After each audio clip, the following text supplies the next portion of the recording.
سلام كبرى تغتدلتي هجها خم قصلتها نيتي نقبر زلنا تمرتي مزوار مكينة مالتي حدا أدستي وي كال حدش تيما هرينا مالتي لما عند نريو تيما خا أوتوبان ونكرافت فارشتراس أين سبهر مالتي أوتوبان كن فلت أنا غوينا بهال سمع نغون تي عبد ترجع موتور وي مالتي كرافت فارشتراس خا هاي وي مالتي دار قلتي حدا مالتي غرف اللي ترايزلو بزعبو زميلك تحتها كنرينا مالتي كرمو كن تحتها مثلا صوب غيركم ببالكم تي كتريو خلوكم مالتي تا موبايل فول سكرين ويكا نغون غيركم رايوا اب كمبيوتر ويا لابتوب تريو تكونكم تصقم يولن اوكي نخال تقيمت لكم غا وي كال صوب مثلا كمهارو لخا شير بولو يهم اجي نغتل هذا فيشنال darf ein LKW mit einer zulässigen Gesamtmasse von 3,0 Tonnen und einem Anhänger auf Autobahnen höchstens fahren. LKW ማለት LKW ልዕሊ 3 ባዶ ቶን ዘለዎ ክብደት ማለት እዩ ካልእ ኣንሄንጋ ኣለዋ ማለት እዩ ኣንሄንጋ ተወሳኺ ኣለዋ LKW ምስ ተወጣኢታ ማለት እዩ ኣብ ኣውቶባን እቲ ዝለዓለ ክኸድኡ ዝግበአን ፍጥነት ክንደይ ይብለና ኣሎ ማለት እዩ ኣብ ኣውቶባን ዝበሃል ዓይነት ፅርግያ ማለት እዩ ኣብ ሞተር ወይስ እቲ ዝለዓለ ክኸድኡ ዝኽእል ዓይነት ፍጥነት ወይቲ ቅልጣፈስ ክንደይ ክኾን ኣለዎ ብለና ኣሎ ክንደይ ዝፍቀድን ስለዚ ኩሉ ግዜ ምስ ኣንሄንጋ ዝብል ሕቶ እንተሪኢኹም ኣንሄንጋ ኩሉ ግዜ ኣብ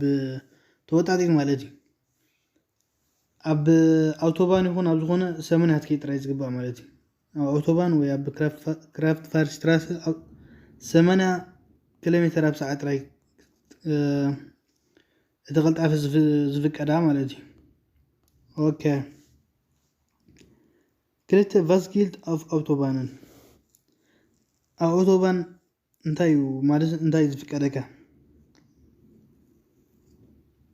ቀዳመይቲ ባይ ዱንኩልሃይት ዳርፍ ኡንተር keinen umständen schneller gefahren werden als es die Reichweite abländlich zulässt ምሸት ማለት ዱንኩልሃይት ኣብ ምሸት ኣብ ትሕቲ ዝኾነ ይኹን እዋን ማለት እዩ ብጣዕሚ ቁልጡፍ ክትከይድ ይፍቀደካ እዩ ክሳብቲ ናይ መኪናኻ ልችኻ ዝረኣየካ ማለት እዩ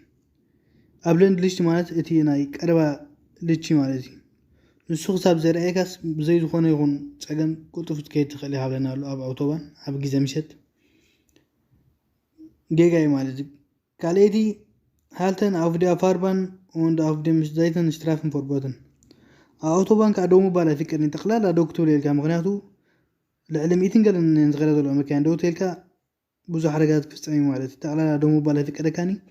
ወላ ኣብቲ ጫፍ ናይ ፅርግያ እውን ደው ክትብል ኣይፍቀደካኒ መኪናኻ ዝኾነ ይኹን ዘይተበላሻ ወይ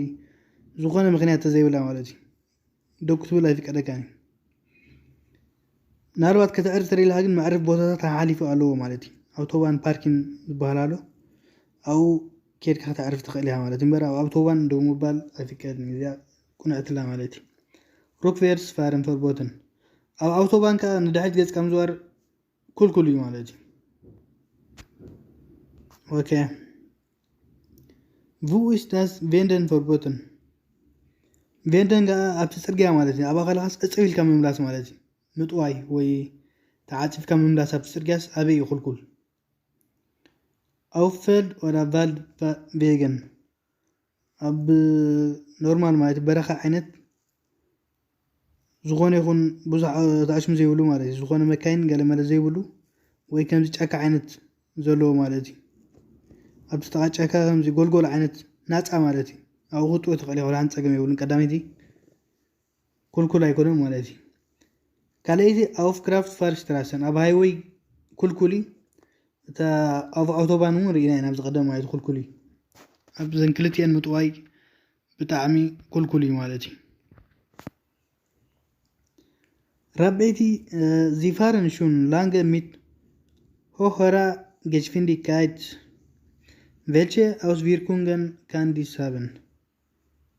ንስኻ ወይ ንስኺ ማለት እዩ ንነዊሕ ግዜ ብልዑል ፍጥነት ክትጓዓዝ ፀኒዕካ ኣለኻ إذا انتي تقول أخول وغل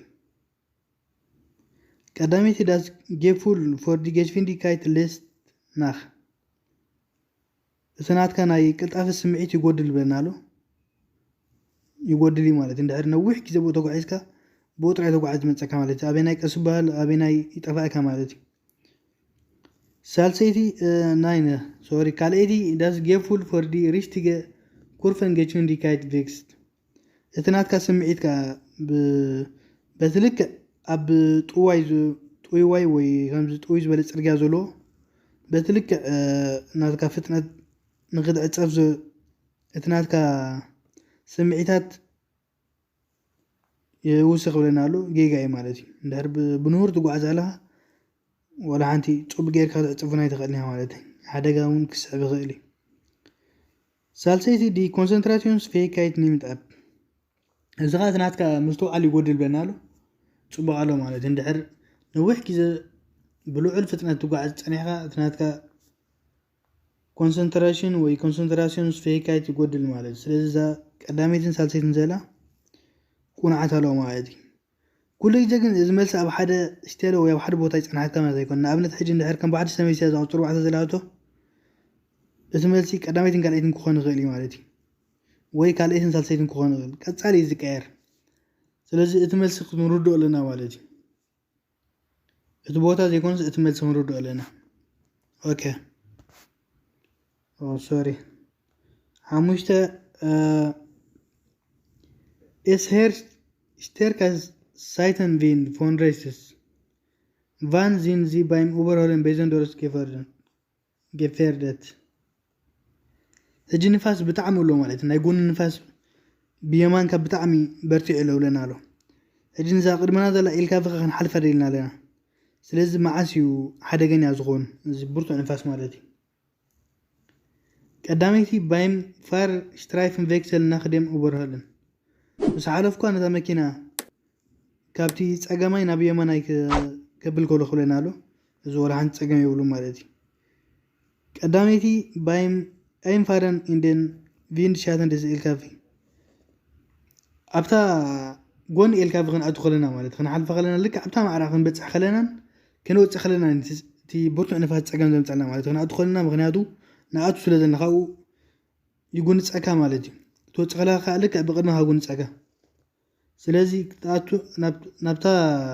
ጎን LKW ክትኣቱ ንዓ ክትሓልፋ ከለኻን እቲ ብርቱዕ ንፋስ ፅልዋ ዘለዎ ማለት እዩ beim Einfahren in den Windschatten des LKW ናይታ LKW ማለት እዩ ፅላሎት ክትኣቱ ከለኻ ናብኣን ካብኡ ክትወፅእ ከለኻን ብጣዕሚ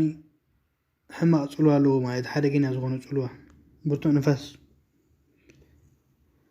ሻርሰይቲ was gilt auf Kraftfahrstraßen እዚ ኸ ኣብ ሃይዌይ እንታይ ይፍቁድ ማለት እዩ ወይ እንታይ ዘይፍቁድ Bei Dunkelheit darf schneller gefahren werden, als die Reichweite des Ausländerliches zulässt. So kommt diese Halfe zerane ማለት እዩ ኣብ ግዜ ጸልማት ብጣዕሚ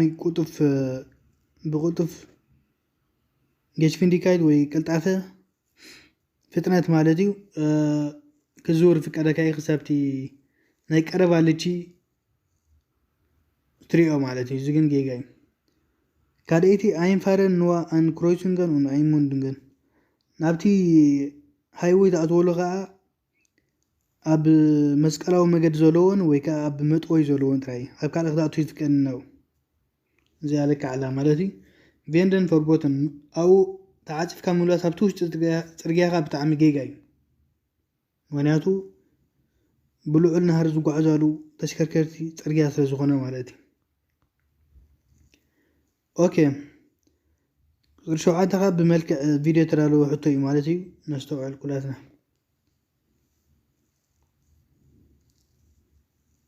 لجينا بعد اوتوبانينا ناتو زلنا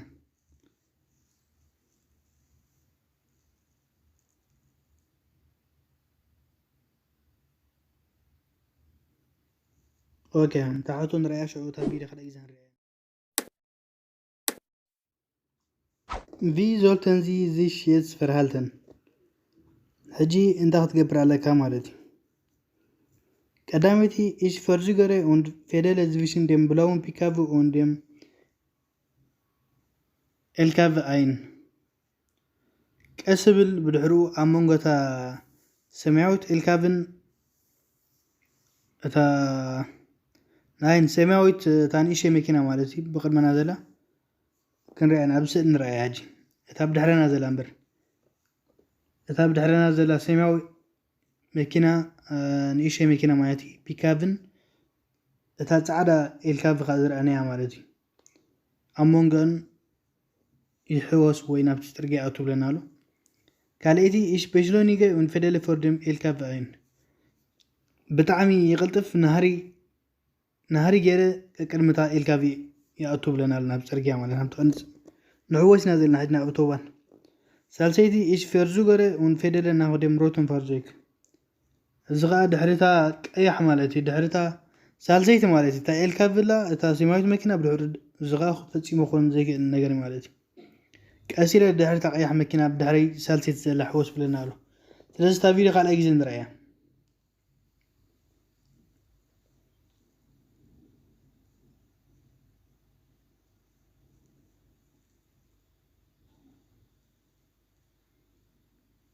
رايو حجنا قد نهار وسنة دحرتها كقدمتها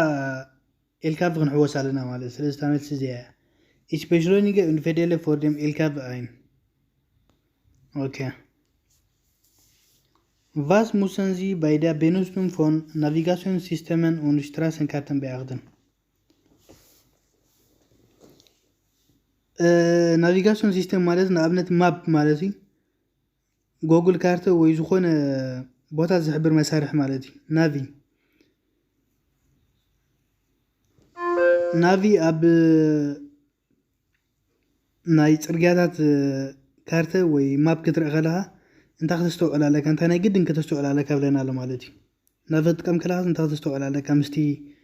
ዘለኻዮ ፅርግያ ብዝምልከት ማለት እንታይ ከተስተውዕል ኣለካ ቀዳመይቲ alle Navigationssysteme können sich automatisch aktualisieren okay ኩለን ናብ ማለት እዩ ኩለን ወላ ሞባይል ጎግል ካርታ ጎግል ማፕ ማለት እዩ ኩሉስ ባዕሉ ኣውቶማቲካል ባዕሉ ይሕድሶ ይብለና ኣሎ ዝኾነ ለውጥ እንድሕር ኣለብቲ ቦታታት ባዕሉ ይሕድሶ ይብለና ኣሎ ጌጋይ ማለት እዩ ኩሉ ግዜ ባዕሉ ኣይሕደስን ካልአይቲ die Inhalte können schon kurz nach dem Kauf veraltet sein እዚ ትሕዝቶ ማለት እዩ ንኣብነት እቲ ዝገዛእኸዮ ናቪ ምስ ገዛእኸዮ እቲ ትሕዝቶ ኣብኡ ዘሎ ምስቲ ኣብቲ ሪያሊቲ ወይ ኣብቲ ሓቀኛ መገዲ ፀናሕካን ክፈላለ ይኽእል እዩ ሳልሰይቲ auch aktuelle Inhalte können für den Realität abweichen እቲ ሕጂ ዘሎ እቲ ግዝያዊ ሓበሬታ ማለት እዩ ንሱ እውን ካብቲ ሓቀኛ ሓበሬታ ክፈላለስ ይኽእል ይብለና ኣሎ ማለት እዩ ስለዚ ኩሉ ግዜ ኣብ ግምት ክትእትዎ ኣለካ ማለት እዩ እቲ ልክዕ ኣብቲ ናቪ ዘሎን ኣብቲ ሓቀኛ ፅርግያን ዘሎን ኩሉ ግዜ ፍልልይ ኣለዎ ማለት እዩ ስለዚ ክልቲአን እንተን መሲ እታ ካልአይቲ ዘላ ቅድሚ ቁሩብ እቲ ናይ ታናቪ ማለት እታ ሒዝካያ ዘለካ ዝኾነ ዓይነት ነገር ማለት እዩ ቦታ ትሕብረካ ሞባይል ወይ ናቪ ማለት እዩ ትናታ ትሕዝቶ ቁሩብ ኣርዩ ክፀንሕ ይኽእል እዩ ወይ እውን እቲ ሳልሰይቲ ከዓ ማለት እዩ እቲ ግዝያዊ ሓበሬታ ሒዛ ዘላ ግን ምስቲ ኣብ ባይታ ዘሎ ፍልልይ ክህልዎ ይኽእል እዩ ማለት እዩ ብለና ኣሎ ስለዚ ክልቲኡ ሓቂ እዩ ማለት እዩ was ist in dieser Station richtig okay ኣብዚ ኩነታት እንታይ እዩ እቲ ቁኑዕ ብለና ኣሎ ስለዚ ንሕና ናይ ግድን ክንፅብለና ማለት ኣብቲ ቅድመና ራእይዎ ፕሮፋይል ገበረና ኣሎ ማለት እዩ ናይ ግድን ከዓ ንየማን ክንጥዎ ከም ዘለና ሓብረና ኣሎ ማለት እዩ ስለዚ ንሕና ናይ ግድን ክንፅበ ኢና ቀዳመይቲ ich muss meine Geschwindigkeit verringern ናይ ግድን እቲ ናትና ፍጥነት ክንቅንሶ ወይ ከንውሕዶ ኣለና ማለት እዩ ካልአይቲ der LKW hat Vorfahrt ዞን ፅበቃሉ እታ LKW ቀዳምነት ኣለዋ ማለት እዩ ሳልሰይቲ der LKW muss warten LKW ክትፅበሉ ኣለና ኣሎ ወይታ ቅድመና ዘላ መኪና ማለት እዩ LKW ክትፅበሉ ኣለና ኣሎ ክትፅበ ይብላ ንሕና ኢና ክንፅበ ዘለና ብኣንፃሩ ኦኬ Sie möchten eine Autobahn benutzen. Welche Bauart bedingt Höchstgeschwindigkeit muss hierfür in der Zulassungsbescheinigung Teil 1 oder in der Betriebserlaubnis eingetragen sein? ንስኻ ወይ ንስኺ ወይ ንሕና ማለት እዩ ኣውቶባን ክንጥቀም ደልና ኣብ ኣውቶባን ክንጓዓዝ ዘለና ኣለና ሕጂ ናይታ ሒዝናያ ዘለና መኪና ማለት እዩ ክስራሕ ከላ እቲ ዝለዓለ ገሽፍንዲካይት እንተወሓደ ማለት እዩ ክንደይ ክኾን ኣለዎ ክንደይ ኪሎ ሜትር ኣብ ሰዓት ክኾን ኣለዎ ማለት እዩ ኣብቲ ናትና ናይ መኪናና ቤትሪቪስ ኤላውንስ ወይ ኣብቲ ናይ መኪናና ወረቐት ዘሎ ማለት እዩ ፋርዜግ ሻይን ዝበሃል ማለት እዩ ኣብቲ ናይ ተመኪና ተሰራሓትሉ ዝሕብር ወረቐት ክንደይ ክህልሎ እንተወሓደ ማለት እዩ ስለዚ ሱሳ ክህልሎ እንተወሓደ 60 ኪሎ ሜትር ኣብ ሰዓት ኣብቲ ወረቐት ናይ ተመኪና ክህልሎ ብድሕሩ ኣብ ኣውቶባን ክንጓዓዝ ይፍቀደና እዩ ማለት እዩ እዚ ግን ዳርጋ ኩለን መካይን ኣሎ መስለኒ ፍላይ ዘን ሓደሽ ማለት ዳርጋ ኩለን ኣውቶባን ዘይትጓዓዝ መኪና ሲለን ብፍላይ ኣብ ዛዕዲ 11 Wozu kann langes Fahren mit höherer Geschwindigkeit fahren? ናምንታይ ክመራሕካ ክእል ይብለና ኣሎ ብጣዕሚ ፍጥነት ማለት እዩ ብጣዕሚ ካብ ዓቆን ዝሓለፈ ፍጥነት ትዝውር ኣለኻ መኪና እዚ እንታይ ናምንታይ ክመራሕካ ክእል ወይ እንታይ ፅልዋ ኣለዎ ቀዳማይቲ das Gefühl für die Geschwindigkeit lässt nach ትናትካ ስምዒት ማለት እዩ ኣብቲ ናይ ቅልጣፈ ይንኪ እንድሕር ቀፃሊ ብቁልጡፍ ትጓዓዝ ዘላ ከምዚ ቀሲልካ ትኸይድ ዘላ ኮይኑ ይስማዓካ ማለት እዩ ብመይስካ ጥራሕ ትውስኸላ ላዕሊ ከለኻ ማለት እዩ ምክንያቱ ነዊሕ እንድሕር ኣውቶ ጓዒዝካ ከምዚ ትለምዶ ማለት እዩ ካልአይቲ ዲ ሪኣክሽንስ በራይሻፍት ኒምሱ ትናትካ ድልውነት እውን ይውስኽ ብለና ኣሎ ግን ጌጋ እዩ ትናትካ ድልውነት ይወድል እምበር ኣይውስኽኒ es wird zu dicht ausgefahren ናብታ ቅድማኻ ዘሎ መኪና ብጣዕሚ ቀሪብካ ትጓዓዝ ኣለኻ ማለት እዩ ካብቲ ክትቀርቦ እቲ ርሕቐትካ ከይሕ ኣለኻ ማለት እዩ ትናትካ ኣብ ስታንድ ወይ ትርሕቐት ብጣዕሚ ይቀርብ ብጣዕሚ ናብ ቅድማኻ ዘላ መኪና ቀሪብካ ትጓዓዝ ምክንያቱ ልዕሊ ዓቐን ዝኾነ ፍጥነት ጌርካ ትጓዓዝ ስለ ዘለኻ ማለት እዩ ስለዚ እዛ ቀዳመይትን ሳልሰይትን ዘላ ቁናዓት እየን ማለት እዩ Sie fahren auf einem Einfädelungsstreifen. Wie verhalten Sie sich? ንስኻ ወይ ንስኻ ናብ ሓደ ናብ ኣውቶባን ወይ ናብ ክራፍትፋርስትራሰ ማለት እዩ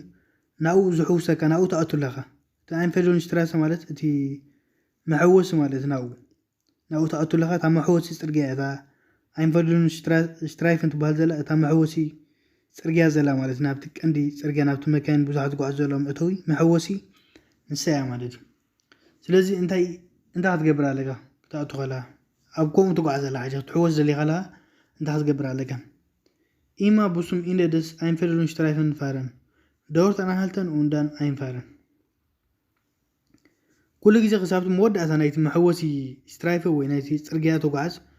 ብድሕሪኡ ኣብኡ ደው በል ፀኒሕኻ ናብቲ ፅርግያ ተኣቱ ብለና ኣሎ ማለት እዩ እዚ ጌጋ እዩ ካልአይቲ ኣን ላንግዛመረን ፋርዞይገን ዲ auf der durchgehenden Fahrbahn fahren rechts ist vorbeifahren und vor diesen einfädeln እንድሕር ቀሲለን ዝኸደ መካይን ማለት እዩ በዓል ኤልካቪ ማለት ንኣብነት ኤልካቪ እሰን ንስኻ እንዳተሓወስካ ከለኻ ንሰን እተን ቀሲለን ዝኸደ መካይን ድሕር ኣለዋ ማለት እዩ ንዕን ቀድንካየን ብምኻድ ሬሲስ ፎርባይ ማለት ብየማን ናተን ብምኻድ ክትሕወስ ትኽእል ኢኻ ብለና ኣሎ ከምታ ዝሓለፈት ሃብታ ናይ ኤልካቪ ናይ ቪድዮ ዝረኣናዮ ማለት እዩ እዚ ቁናዕ ኣሎ ማለት እዩ ንሳ ቀሲላ ስለ ዝኸይድ ንስኻ ብልዑል ናሃሪ ጌርካ ቀዲንካ ክትሕወስ ትኽእል ኢኻ ኣብ ኣውቶባን ወይ ኣብ ክራፍትፋርስትራሰ ማለት እዩ ካልአይቲ አንጌሜሰን በሽሎይኒገን ሙግሊሽ ኒሽት ኣናሃልተን ኡንተር ቢኣኽዙን ዲያ ፍርፋርት ኣይንፈደን ልዕሊ ዓቐን ክንህር የብልካ ማለት እዩ ብዝተኻለ መጠንካ ደው ክትብል የብልካን ጠቕላላ ምሕላፍ ተዘይከለናኻ ደው ክትብል የብልካ ማለት እዩ ቀጢብካ ትሕወስ ኣለካ ኩሉ ግዜ ግን እንዳስተውዓልካ ማለት እዩ ቀዳምነት ስለ ዘሎ እንተ ናብ ፅርግያ ዘለዋ ሞኻ ብልዑል ናሃሪ ልዕሊ 100 ገለን ኪሎ ሜትር ኣብ ሰዓት ስለ ዝኸደ ዘለዋ ናይ ግድን እናስተውዒልካ ትሕወስ ኣለካ ማለት እዩ ስለዚ እዛ ካልأيትን ሳልሰይትን ቁንዓት ኣሎ ኣብዛ ግዜ እዚኣ ማለት እዩ اوكي 13 vomit musenzi by steigungan auf autobahn ريشنا اب autobahn كتي كونتات مالتي او انتي اب قمت اتي هتغواز لك ميتلانجزان فارندن الكابز اف ديم ريشتن فارسترايفن الكاب مالتي الكاب كل جزء قسيلن زغدا 89 كيلومتر بساعه زغواز ስለዚህ ንሰን ኩሉ ግዜ ኣብቲ የመናይ ወገን ወይ የመናይ ፋርስትራይፈን ይጓዓዛ ማለት እዩ የመናይ ወገን ኣይ ጽርግያ ማለት እዩ እዚ ቁንዕ ማለት እዩ እዚ ግምት እቲ ያትጓዓዛ ለካ ቁጥሪ 1 ቀዳሚት ማለት ጽቡቃላ ካልአይቲ ሚት ፕሮትስሊሽን ኦቨርሆል ማኔቨርን አንደር ፌርከስ ታይልናማ ሃንደ በቱን ከሐልፋ ኾልዮም ሰመካይ ማለት እዩ ዘይ ሓሰብካ ሃንደ በት ከሐልፋ ወይ ኦቨርሆል ገብረኻ ኾልዮም ዙና ግምት ከተቶ ለካ ሳልሰይቲ ሚት ጉሮስ እንጌጅ ፊንዲካይስ ኢንተርቺደንስ ቪዥን ፋርዜገን በጣም ብዙሕ ፍለሊ ፍጥነት ዘሎ መካይን ነው አለው ማለት እዩ ገሊኦም ክሳብ 160 180 ዝኸድሉ ገሊኦም ካብ 120 ዝኸድሉ በጣም ፍለሊ ማለት እዩ ስለዚ ዙና ግምት እቲ ያት ከይዳለካ ማለት እዩ ስለስቲ ቁኑዕ ኦኬ welche Richtgeschwindigkeit gilt for pickup und Motorräder auf Autobahnen? እቲ ሪኮመንድ ወይ እቲ ከምስ ክትከይድ ኣለካ ዝብሎ ፍጥነትካ እቲ ቅልጣፈ ማለት እዩ ንኣሽቱ መካይን ፒካፕ ንኣሽቱ ኣውቶ ማለት እዩ ሞቶሬዳ ከዓ ሞቶራድ ማለት እዩ ኣብ ኣውቶባን ክንዚ ክኸድልዎም እዮም ማለት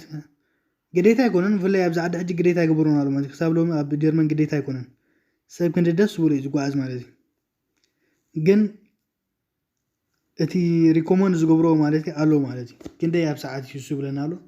ስኻ 130 ኪሎሜትር ኣብ ሰዓት ማለት እዩ እዚ ሕጂ ንኣብነት ዝሰማዕኹ ኣነ ማለት እዩ ካብዝን ላዕሊ ትከይድ እንድሕር እንዳኸድካ ከላ ማለት ንኣብነት 140 እንዳኸድካ ከላ ሓደጋ ተጓኒፍካ እቲ ፈርኒቸር ናትካ ቁርባ ሕተተልካኒ ወይ ዝኾነ ነገር ኣይሽፍነልካኒ ማለት ይብሎ ካብ 130 ታሕቲ ኮይኑ ግን ይሓሽ ዝኾነ ሓደጋ ጋጥመካ ከሎ ማለት እዩ ስለዚ እዚ ሪኮመንድ ወይ ከምዚ ክትከይድ ኣለካ ዝበሃል ማለት እዩ ኦኬ 15 warum sollte bei Autobahnfahrten der Verkehrsfunk eingeschaltet sein ስለምንታይ ኣብ ኣውቶባን እንዳኸድካ ከላ ማለት እዩ ኣብ ኣውቶባን ኣብ ትጓዓዘሉ እቲ ናይ ትራፊክ ፀብፃብ ማለት እዩ ክሰምዕ ዘለካ ወይ ሬድዮ ክትውልዕ ዘለካ ናይ ትራፊክ ሬድዮ እዚ ማለት ዝኾነ ሬድዮ ማለት ኣብዚ ዓዲ ዝኾነ ሬድዮ ናይ ግድን ኣብ ኣውቶባን ማለት ናይ ግድን ኣይኮነን ግን ክሰምዕ ኣለካ ምክንያቱ ብጣዕሚ ፅቡቅ ሓበሬታ እዮም ዝቡኻ ኣበይ ኣሎ ሽታው ወይ ሓደጋ ብዝሎ ብለኻ ማለት እዩ ቀፃሊ ኣብ ሬድዮ ሓበሬታ እንዳሰማዕካ ትጓዓዝ ማለት እዩ ባይል ዲያ ፌርኬርስፉንክ ምክንያቱ እዚ ናይ ትራፊክ ሬድዮ ማለት እዩ ፎር ጋይስት ፋረርን ቫርንት ጋይስት ፋረር ማለት ከዓ ንኣብነት እቲ ኣውቶባን ኣርባዕተ ስትራይፈን ኣለዎ ማለት ኣርባዕተ ፅርግያ ኣለዎ ክልተ ናብቲ ንኣብነት ኣብ ሓደ ከተማ ዝኣቱ ክልተ ከዓ ናብኡ ዝወፅእ ማለት እዩ ስለዚ እቲ ክልተ ናብ ሓደ ርሽቱ ማለት እዩ እቲ ክልተ ፅርግያ እቲ ክልተ መካይን ጎኒ ጎኒ ዝኸዳሉ ናብ ሓደ ኣንፈት እቲ ሓደ ከዓ ኣንፃር ናቱ ማለት እዩ ስለዚ እቲ ጋይስተር ፋረር ዝበሃል ግን ናብቲ ሓደ ኣንፃር ናትካ እንዳኸደ ከሎ ግን ኣብቲ ናትካ ኣብቲ ካልኣይ ስትራይፈን ናትካ ጓዓዝ ማለት እዩ እዚ ጋይስተር ፋረር ማለት እዩ ኣብ ዘይናቱ መስመር ዝጓዓዝ ዘሎ ጋይስተር ፋረር ተባሂሉ ይፅዋዕ ማለት እዩ ዛዕዲ ካብኡ የጠንቁቕኻ ማለት እዩ ምክንያቱ እንድሕር ወለን ክትገብር ከንካ ምስኡ ክትጋጭኻ ማለት እዩ ንሱ ብዘይናቱ መስመር ተጓዓዝ ዘሎ ኣንፃርካ ስለዚ ሬድዮ ይሕብሩኻ እዮም ቀፃሊ ማለት እዩ ነዚ ስለ ሓበሬታ ዝቡኻ ወይ ዘጠንቁቕኻ ፅቡቕ ኣላ ማለት እዩ ካልአይቲ ባይ ኣውቶባን ፋርተን ፎርገሽ ሪበን ist ኣውቶባን ዝጓዓዝ ከለኻ ናይ ግድን ሕጊ ስለ ዝኾነ እቲ ናይ ትራፊክ ሬድዮ ክሰምዕ ማለት እዩ ወይ ሓበሬታ ግን ሕጊ ይኮነ ማለት እዩ ክሰምዕ ግድን ዘይኮነስ ኣለካ እዩ ምክንያቱ ብዙሕ ጥቕሚ ስለ ዘለዎ ሳልሰይቲ ኦቨር ሽታውስ ኢንፎርሜት ሽታውን ትሕብረካ እያ ኣብ ዝኾነ መካይን ፅርግያ እንድሕር ተዓፅዩ ወይ ዝኾነ ነገር ሽታው እንድሕር በዚሑ ትሕብረካ እያ ማለት እዩ ጨቐጨቕ ናይ መካይን ማለት እዩ ኦኬ 16 ብመልክዕ ቪድዮ ወይ ፊልም ተዳለወ حتى مالتي كلها نستوعب هجي كأوتوبان نوصل علينا أوسفارت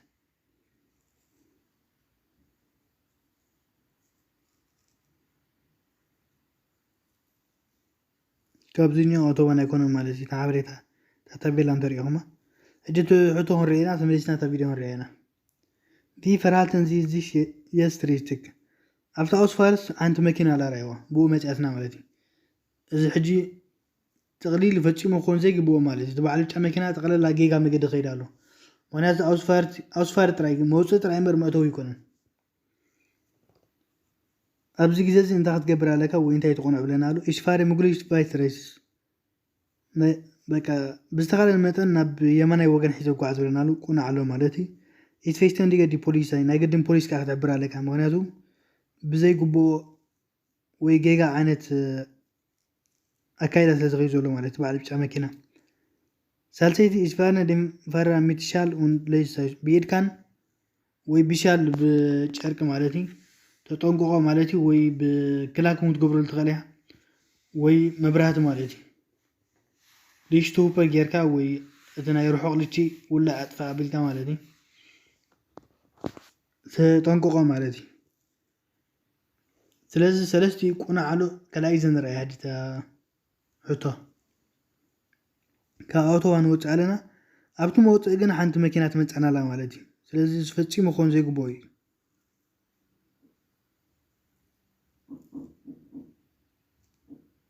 زي يغطي يا غمان توتال جيجا مالتي Okay, auf welchen Straßen gilt die Richtgeschwindigkeit von 130 km/h? أبينا ترجعت تي Richtgeschwindigkeit كم زول كوني عنتوي معدم إذن ثلاثة كتير عليك زبها زولوها سابيناي ويتصبغ مالتي 230 تغيرك ويتحطو مالتي كميتين إتران كسام 230 تغيرك زبلت مالتي Auf Kraftfahrstraßen außerhalb geschlossener Ortschaften mit baulich getrennten Fahrbahnen vor jeder Richtung. Ab Highway ብለናሎ ካብ ዓድታት ወጻኢ ወይ ካብ ከተማታት ወጻኢ እንደገና ብዝኾነ መንደቕ ደም ወላ ብዝኾነ ዓይነት ገይሮም ፈልየመሎ ማለት እቲ ናብ ሓደ ኣንፈት ዝኸይድን እቲ ኣንጻር ኣንፈት ዝኸይድን ፈልየመሎ ብዝኾነ باولش مالت زخونة هنيج أو مالتي زخونة عند مفلالي تسترجع تفلالي له كاليتي أب أوتوبانن زون تبعاله مالتي تعدم تبعاله تقليدهم تبعاله أوف كرافت فارشتراسن أو صرها بجلسون أو شافت ميت ميندسن زفاي ماركيرتن فارشترافن فوريد ريشتو زون تبعاله أب هايوي كوينو أب كاب عدتات وي كاب كتما وصاي نايقدن كأكلت ماركيتا مسمر زولو مالت كلتا مسمر ناب حدا قوصو زغير كلتا شترايفن زولو مالتي ناب حدا أنفت زغير كلتا مكان بحسب قون غيرن تقلل أربعة شترايفن زولو كلتا ناب حدا أنفت كلتا خانت عرو زولو أبزون 230 تكيلا لكا إلوم ريكوماندي قبروخا مالتي أوكي أثر شومند for welche Kraftfahrzeuge gilt auf Autobahnen die Richtgeschwindigkeit إزغا نينا يوتي أبزغا خمس زبالنا يا مالتي إتي 230 لكا كيرا لكا زبولوس نينات تشكركرتي يوم وينينات مكاني مولنالو فور آل بيكافز كونا على مالتي نقولن بيكافي 230 وانا زبوزو حسب بيكافي 230 يقعزن يوم لعليهم زقعزو كاليتي الكافز ميتاين سلوسكين جزامت ماسا أوبر درايكو مفهوم فتن زغا الكاف غوينن اتناتن عاغن مالتي كبدت لعلي 3.5 طن مزغون زي جيجاي سن كاسيلين زغدا مالتي سويزوس كاسيلين زغدا نحنا عمل كدني موتوريدا موتورات يملكتهم موتورات بتعمي قلت فسترز قاعز مالت موتورات سبنا اشت اوتن سب ناشت مكان ناقدن قومو خود يمرץ مالتي 230 ساعات كيلومتر بساعات مالتي اوكي 10 ساعات زي فارن ميندسنس fancy kilometer pro stunde schnella alles der Grunde LKW wie sollten sie sich verhalten نسخوين احنا مالتي 10 كيلومتر ندو عاد مالتي 10 كيلومتر اب ساعات لعلزا قطعليا LKW مالتي 10 كيلومتر اب ساعات قلطفنا نغعزلنا خبا مالتي ابنسا نحر سمنا نغعزالا نحنا 500 نغعزلنا ابز غيزه زي مالتي ስለዚህ እንታ ትገብራለህ ካብዚ ግዜ እዚ ናብ አውቶባን ቃ ክንሕውስ ደሊና ናራይዎ ብዙሕ ፍልል ይውን ኣለና ብቅድመና ማለት እዩ ስለዚህ ክንሕውስ ኢና ማለት ትመስል ንራዮ Ich fahre vor dem grünen LKW auf die Autobahn. ጽቡቅ አለ ማለት እዩ ናብታ አውቶባን ቅድምታ grüne LKW ንኸይድ ማለት ቀልጢፍና ንኸይድ ማለት እንደዋዓደ 20 ኪሎ ሜትር ንዓብሊፅና ያለና ማለት እዩ ቁርብ ውስኽ ኣቢልና ቅድማ ኣብታ አውቶባን ኣቱ ማለት እዩ ቅድማ እንስራ ካልአይቲ ich bremse ab und fahre hinter dem grünen LKW auf die Autobahn. ደው ይብል ብድሕሪኡ ሽዑ ድሕሪታ ቀጠልያ LKW ወይ በጣሕ ንሕወስ ብለናሉ ድሕሪ ግን ክንሕወስ ኣይንኽእልና ምክንያቱ ኣብቲ መሰት ትሪእዎ ብድሕሪ ብጫ LKW ላ ብድሕሪ ከዓ ሰማያዊት LKW ላ ብድሕሪ እውን ካልእ መካይን ክመፅእ ማለት እዩ ደው ተልካ ደው ያ ሙሉ መዓልቲ ትፅበትውዕል ማለት እዩ ሳልሰይቲ ich halte am Ende des Einfädelungsstreifen und fahre nach dem blauen LKW auf die Autobahn. እዛ ክሳብቲ ጫፍ ኸይድ ብለና ክሳብቲ ጫፍ ከደስ ክሳብቲ መሕወስ ኣብ መሕወስ ኢና ዘለና ሕጂ ክሳብቲ ጫፍ መሕወስ ፅርግያ ኸይድ ኣብ ደው ብል ብድሕሪኡ ድሕሪታ ሰማያዊት LKW ማለት እዩ እዛ ቀጠልያ ሓሊፋ ብጫ ሓሊፋስ ድሕሪታ ሳልሰይቲ LKW ብድሕሪና ዘላ ብድሕሪኣ ይኣቱ ናብቲ ኣውቶባን ብለናሉ እዚ እውን ጌጋ እዩ ማለት ስለዚ ኣብዛ ግዜ እዚኣ ናይ ግድን ቀልጢፍና ክንኣቱ ለና ኦኬ Wann kann stärker Seiten wie besonders gefährlich werden? معاش ናይ ጎኒ ሓያል ንፋስ ማለት እዩ ሓደገኛ ዝኾነሉ ኩነታት معاش ቀዳሚቲ ባይም ኦቨርሆልን ፎን ላስ ሱገን ንኤልካቭ ማለት ኤልካቭ ወይ ዓበይቲ መካይን ክትሓልፍ ከላ ናይ ግድን ፅልዋ ኣለዎ ምክንያቱ ዙን ርኢና ነርና ኣብዚ ሓለፈ ሓንቲ ሕቶ ከማ ነራ ማለት እዩ ካልአይቲ ባይም ቤፋርም ፎን ብሩክን እዚ ኸ ናብ ብሩክ ናብ ቢንቶ ክትኣቱ ከለካ ክትወፅእ ከለካ ብጣዕሚ ሓደገኛ እዩ እዚ ሓያል ንፋስ ብጎኒ ዝመፅእ ማለት እዩ ብጎኒ ናይ መኪና ዝጉንፀካ ሳልሰይቲ ባይም ፎርባይ ፋረን ኣን ቫልድ ሽናይዘን እዚ ኸ ብጫካ ወይ ብዙሕ ኣግራብ ዘለዎ ፅርግያታት ብወቅቲ ክትከይድ ከለካ ብጣዕሚ ሓደገኛ እዩ ምክንያቱ ሓያል ንፋስ ብጣዕሚ ፅልዋ ኣለዎ ማለት እዩ ስለዚ ሰለስቲአን ቁናዓተይና ኣብዚ ግዜ እዚ ኦኬ was müssen Sie beim Einfahren auf die Autobahn beachten ናብ ኣውቶባን ክትኣቱ ከለካ እንታይ ናይ ግድን ክተስተውዕል ኣለካ ብለና ኣሎ der Verkehr auf der durchgehenden Fahrbahn hat Vorfahrt እቲ ኣብቲ ኣውቶባን ዝጓዓዝ ዘሎ ኣብቲ ውሽጢ ኣውቶባን ማለት እዩ ተሽከርከርቲ መካይን ንሰን ኩሉ ግዜ ቀዳመት ኣለዎን ቁናዕ ኣሎ ካልአይቲ der Verkehr auf dem durchgehenden rechten Fahrstreifen muss das Einfahren ermöglichen እቲ ብየማናይ ወገን ዝጓዓዝ ዘሎ ማለት ኣብቲ ኣውቶባን ብየማናይ ወገን ናይቲ ፅርግያ ዝጓዓዝ ዘሎ ተሽከርካሪ ወይ መካይን ንስኻ ናብቲ ኣውቶባን ክትኣቱስ ዕድል ክፈጥረልካ ኣለዎ ብለና ኣሎ እዚ ግድን ኣይኮነን ናይ ግድን ክፈጥረልካ ኣለዎ ብለና ግድን ኣይኮነን ተፈጢርካ ግን ዝበለፀ ማለት እዩ ሳልሰይቲ auf dem Einfädelungsstreifen darf ich schneller fahren als auf der durchgehenden Fahrbahn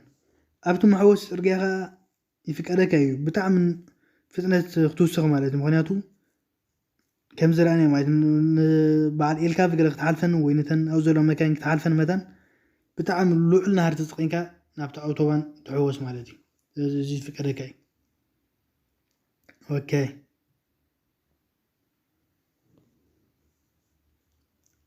ሓራይ እምበኣር ናይ ሎማዓንቲ ቴማ ኣብ ዝወዲእና ማለት ኣብ ዝመፅእ ብካልእ ኣርእስቲ ካልእ ሓድሽ ቴማ ሒዝና ክንመፅእ ኢና ማለት እዩ ዝኾነ ርእቶ ነቐፌታ ምስሉ ኣብ ኮመንት ፀሓፍለይ ማለት እዩ ከም ዝበልኩኹም እቲ ሕቶ ፅቡቅ ጌርኩም ክረኣየኩም ብጎኒ ጌርኩም ራእይዎ ወይ ፉል ስክሪን ጌርኩም ራእይዎ ማለት እዩ ንካልእ ሰብ ይጠቅም ተልኩም ከዓ ሼር በልዎ ካልእ ሰብ መታን ክመሃርሉ ማለት እዩ ቢሱም ኔክስት ማል